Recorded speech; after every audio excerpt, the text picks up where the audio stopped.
Introducing Chad Bradford. Chad is from the Muscle Shoals area, growing up in a small community called Hatton, Alabama. Chad was introduced to a wide array of music at a young age with musical influences ranging from Elvis Presley and Merle Haggard to Otis Redding and Lynyrd Skynyrd. Chad began his musical career in church at the age of 10. He was later introduced to Walt Aldridge at Fame Studios and began to get a taste of the studio life. Chad won first place in the nationally renowned Jimmy Dean Talent Contest in Muscle Shoals. Chad later moved to Nashville, Tennessee, and is now commutes back and forth from the Shoals area, forwarding his career. How you doing today, Chad? Yeah, fine. How you doing, Richard? Doing great. Good.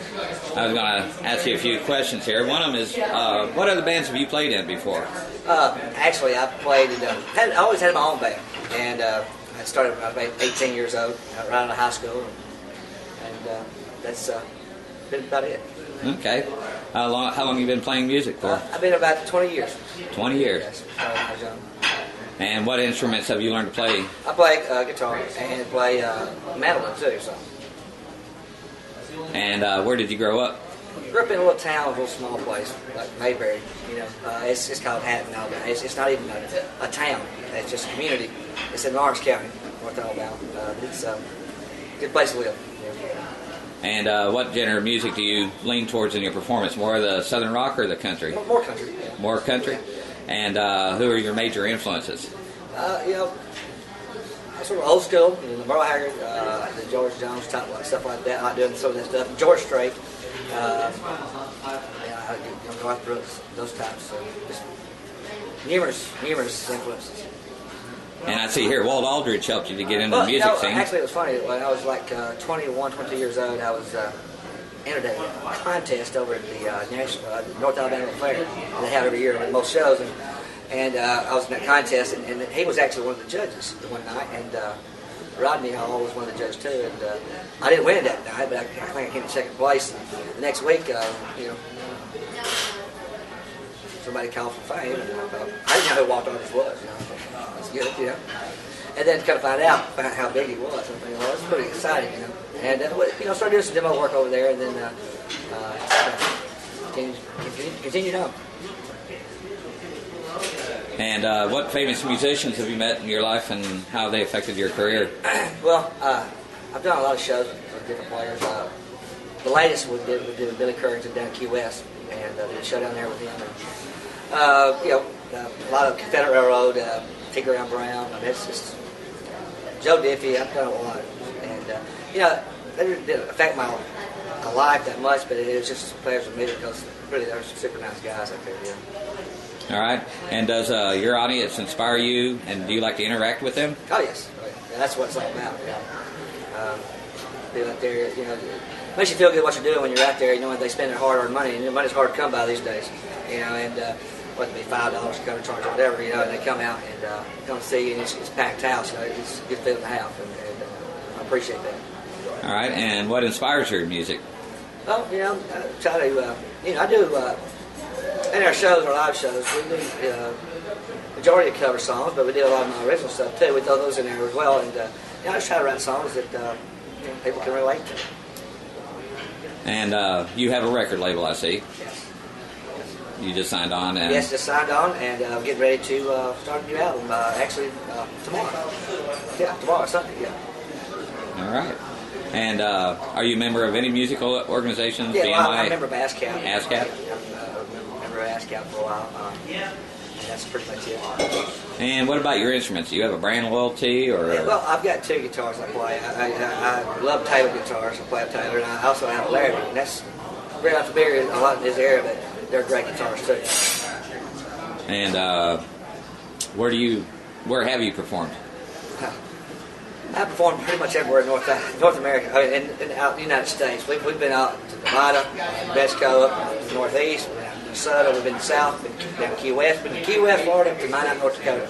So, you know, about as far as you can go, about as south as you can go, yeah. Do you have any favorites, or? Key West. Key West. No doubt. Actually, we're getting ready to go down there March the 22nd for a couple of weeks down there to play. And with this new record release you're having some places you're going to be performing in the next few months? Yes, you know, it's going to be real hectic. You know, to promote the. We have a single that's going to be released out. We shot a video actually in Tuscumbia area in December, and the name of the song is Cornbread Fed. And actually, the writers, myself and a couple other guys from this area wrote the song, and we shot the video for it in December. And we're looking at maybe releasing that out. I think, well, the record label determines that, but I think it's going to be around 1st of April. And you play cover songs also? Oh yeah, you got to do that. Yeah. I wouldn't be working much if I wouldn't be able to do that until I get get established and get a lot of songs. I like doing my own stuff, but I don't have a problem doing covers either. I love music. And who writes your music? Well, I write some. There's other songs I've cut that people have wrote. I don't really care who writes it as long as it's a great song that I can relate to. And I think, hey, that's a great song. That's what I like to do. Do you have any main themes to your songs, or? Yeah, just if it's a great song, I mean, you'll know it. All right.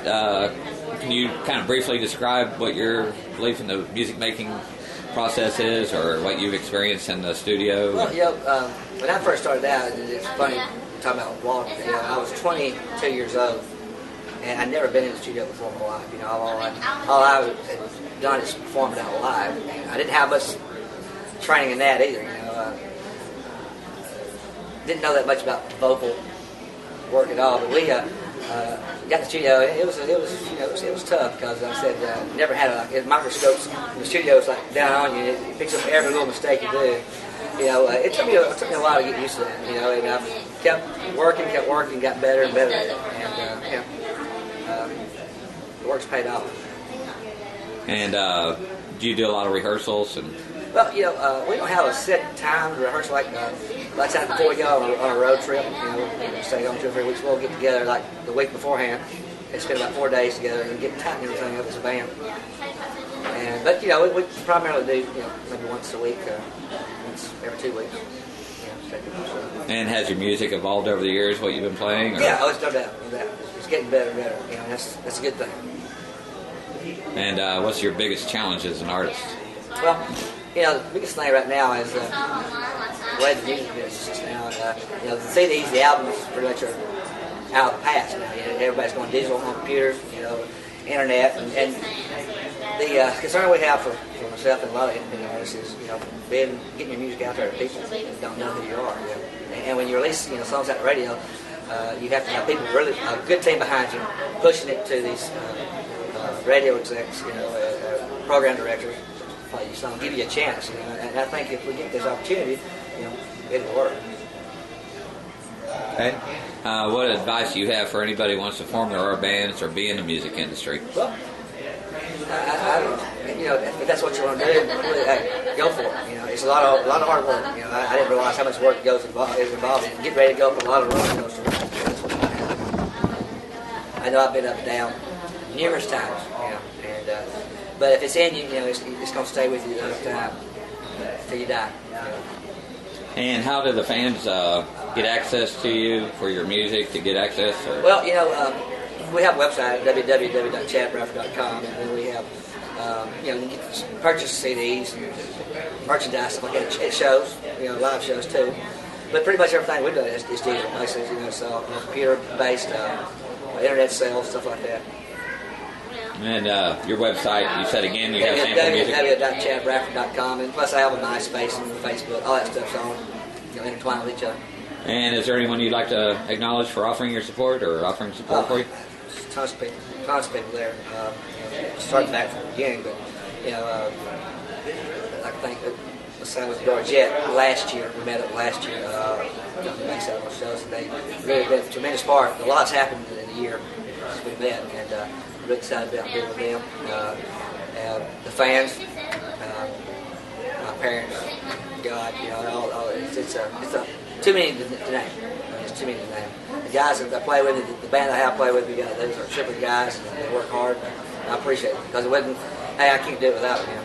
The whole staff. And do you have any final things you'd like to say, or? No, well, I appreciate the opportunity of coming to interview me.